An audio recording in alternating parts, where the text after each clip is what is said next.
quero ser bem mais do que já sou, um adorador por excelência, me tornar. Graça e paz, queridos irmãos. Estamos aqui para dar continuidade à série sobre a Reforma Protestante e vamos falar sobre a Reforma Protestante, uma volta às origens. Hoje vamos falar sobre a segunda singularidade da Reforma, que é somente pela fé. Se lermos Atos 2:47, 2:42 e 47, você vai ver como viviam os convertidos, os primeiros cristãos. Eles viviam de forma harmoniosa, eles repartiam os seus bens de casa em casa, eles tomavam as suas refeições com alegria e singeleza de coração. Todos os crentes estavam juntos e tinham tudo em comum, e tudo lhes era comum. E o versículo 47 diz que, louvando a Deus e contando com a simpatia de todo o povo, enquanto isso, acrescentava-lhes o Senhor, dia a dia, os que iam sendo salvos. E assim a igreja foi crescendo, foi vivendo, foi se tornando cada dia mais grande, mais capaz de se sobreviver e de sair de alguns males e perigos. Mas o que aconteceu desse período, lá do início até hoje? Por que teve que acontecer a reforma? Por que algumas pessoas queriam que a igreja fosse reformada? A reforma religiosa do século XVI foi deflagrada por um monge, Martinho Lutero, quando ele afixou na igreja de Wittenberg as 95 teses contra as indulgências e contra os desmando do papado e da igreja na época. Martinho Lutero, ele recebeu um chamado de Deus para o ministério, para ser padre. E aí ele foi para o mosteiro e lá passava horas estudando, às vezes dias. Certo dia ele achou um livro na Bíblia que começou a ler e se deparou com Romanos 1,17. O justo viverá pela fé. E aí, Martinho começou a estudar sobre isso e ele pôde entender que a igreja precisava de uma reforma. A reforma não foi uma inovação na igreja, mas uma volta à doutrina dos apóstolos. A reforma não foi um desvio de rota, mas uma volta às escrituras. A reforma, a ideia era de colocar a igreja nos trilhos, novamente, nos trilhos da verdade. Mas quais são as ênfases dessa reforma? E foram 5. Somente as Escrituras, somente a fé, somente a graça, somente a Cristo e somente a Deus toda a glória. Hoje nós vamos falar sobre a segunda singularidade, que é a singularidade da fé. Se você abrir a sua Bíblia em Atos capítulo 2, 8 e 9, diz o seguinte: porque pela graça sois salvos mediante a fé. E isso não vem de vós, é dom de Deus, não de obras, para que ninguém se glorie. Se alguém lhe der um presente, ou se alguém lhe der alguma coisa, você diria: que lindo presente! Quanto é que eu te devo? Não, a resposta apropriada é: obrigado. Obrigado pelo presente. Com quanta frequência os cristãos, até depois de haver-lhes dado a salvação, sentem-se obrigados a fazer algo para chegar até Deus?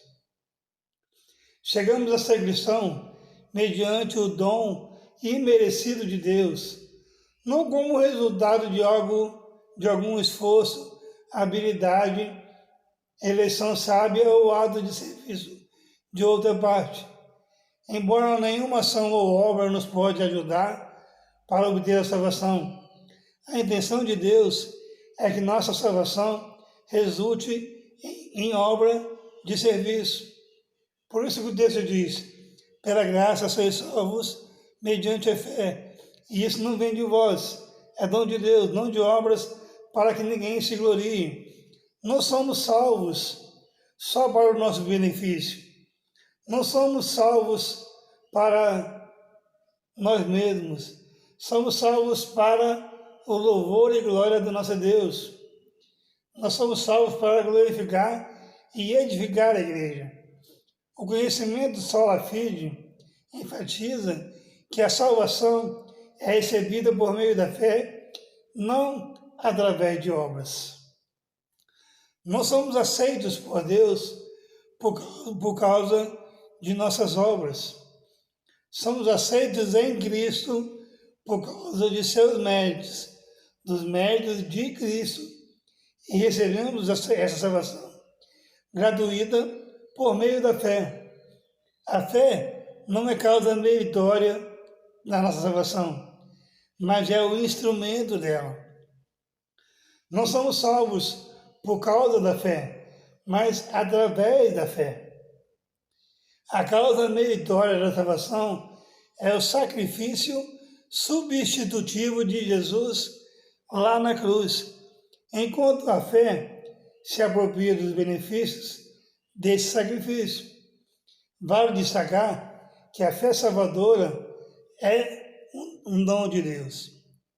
Paulo mesmo diz: não pelas obras, para que ninguém se glorie, porque pela graça sois salvos mediante a fé em Cristo Jesus. Por isso, nós somos salvos pela graça de Deus mediante a fé. E é interessante que quem coloca essa fé em nós é o próprio Jesus.